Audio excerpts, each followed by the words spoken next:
శ్రీవారి తీర్థవాది ఉత్సవం శ్రీమద్ ఖాద్రి క్షేత్రమందు అత్యంత పవిత్రమైనది, అతి పురాతనమైనది, పాపములను పోగొట్టే అత్యంత విశేషప్రదమైన తీర్థరాజము గలదు. దీనికి భృగుతీర్థమని ప్రసిద్ధ నామము గలదు. ఈ తీర్థమందే ఇచ్చటి ఉత్సవమూర్తులైన శ్రీ వసంతవల్లభరాయలు శ్రీ భూ సహితముగా స్వయం వ్యక్తమైనట్లు శ్రీ ఖాద్రి క్షేత్ర మహత్యం తెలుపుతున్నది. శ్రీవారు తిరుమాడ వీధుల గుండా శ్రీ భూ సహితముగా భృగుతీర్థమునకు విచ్చేసి అచట సుదర్శన చక్రతాళ్వార్ సహితముగా అవభృత స్నానం ఆచరిస్తారు. ఆ సమయమున స్నానమాచరించిన భక్తులను అమృతధారల వలె సకల పాపములను దోషములను పోగొట్టి విశేష పుణ్యఫలాన్ని అనుగ్రహిస్తారు. వసంతకాలే సంజాతం భృగుతీర్థే విశేషతః తద్రూపం తత్సమో దేవో న భూతో న భవిష్యతి. శుభం భూయా స్వస్తి.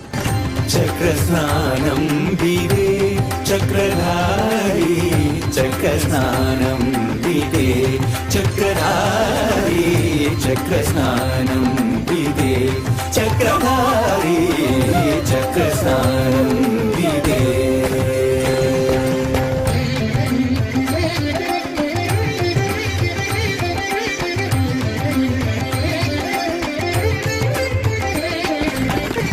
నగ్రహరణుని విక్రముని, నగ్రహరణుని విక్రముని.